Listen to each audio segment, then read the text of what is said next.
Hello children, it is awesome to see you with a video lessons on civic education grade 7. So today our topic is unit to our society. Okay, let's get started with the definition of society.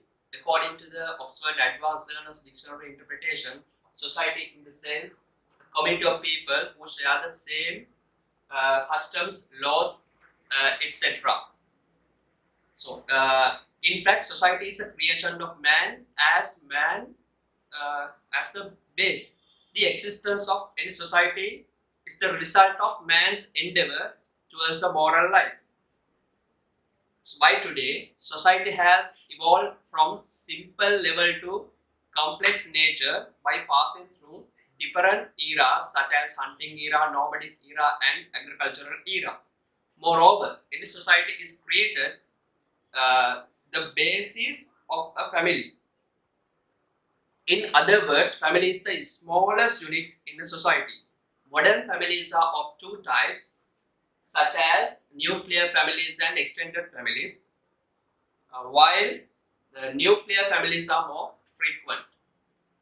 When talking about nuclear families in details, the nuclear family consists of mother, father, and children, while the extended families consist of mother, father, children plus grandparents or any other relation.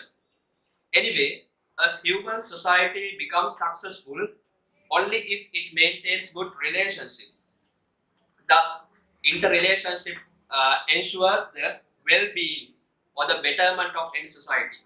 Interrelationships are visible between parents and children, clergymen and laymen, teachers and students.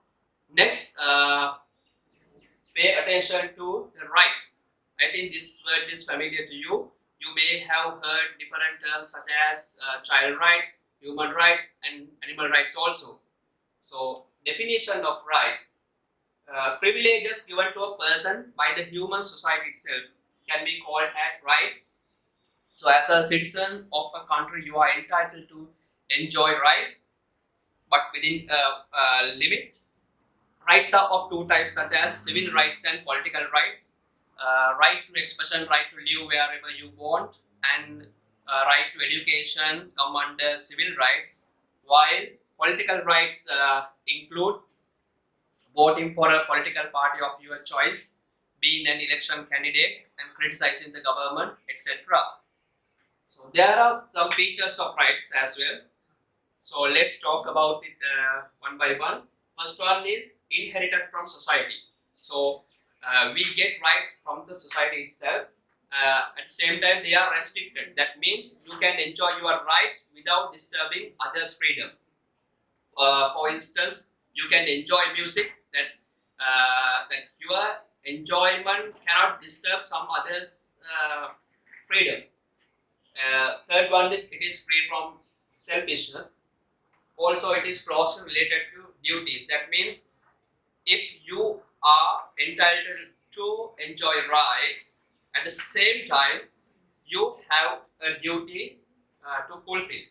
So, finally, it is closely related to common well-being of society. That means the purpose of rights is the ultimate well-being of society. Okay, then let's talk about the qualities that should be inculcated to be a good citizen. First one is honesty. There is a saying, honesty is the best policy.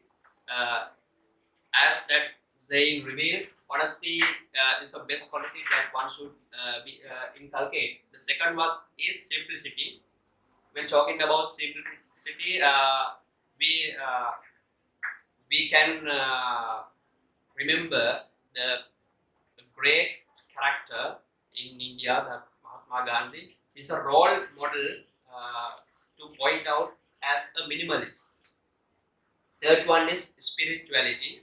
So we all have a spiritual life, and to be a healthy person, we should have this type of spirituality. The next one is self-discipline. The last one is altruism. In other words, there's another name for that. That is selflessness. Next, let's move on to another important important topic, that is the challenges. Nowadays we hear these words very often. So, as the Oxford Advanced Learner Dictionary interpretation, a new or difficult task that tests somebody's ability or skill can be defined as challenges.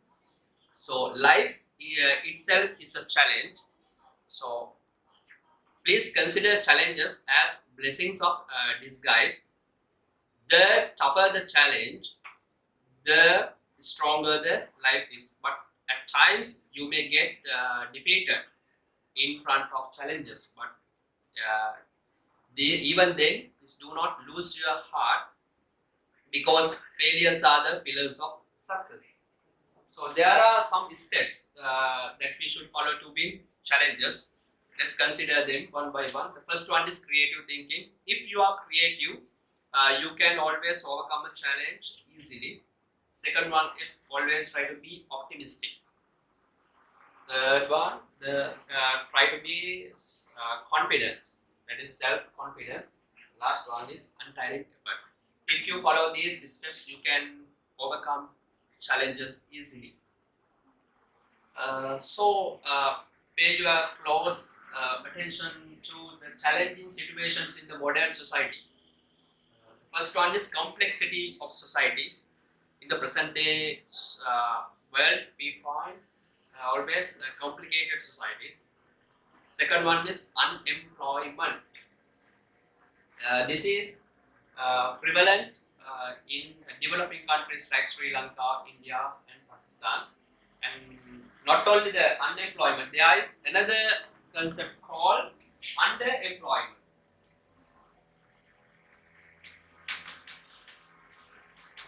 Underemployment in the sense, there are jobs or there are occupations for the people that those occupations or those professions are not suitable to their level of educations. Next one is moral deteriorations. That means people do not care about ethics and all. It's on cultural degradation. In our countries, we have this because of the Western influence and increasing cost of living. That is common issue for the whole world. The last one is environmental pollutions and pandemic situations like COVID-19. One more topic to add this lesson, that is obligations. Let's consider the definition of obligations. Obligations are those which people are bound to do as citizens for the existence of common society. So obligations are of two types, as legal obligations and moral obligations. So legal obligations include maintaining law and order, paying taxes on time and loyalty to a state.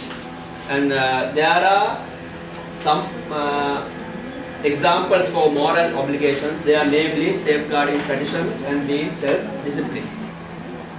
So once you fulfill these obligations, both moral and legal, a good society is created.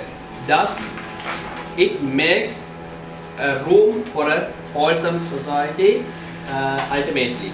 So, accordingly, it is clearly visible that once a citizens fulfill their obligation, a wholesome society is created ultimately. So thank you for watching us, and hopefully see you once again with a video lesson.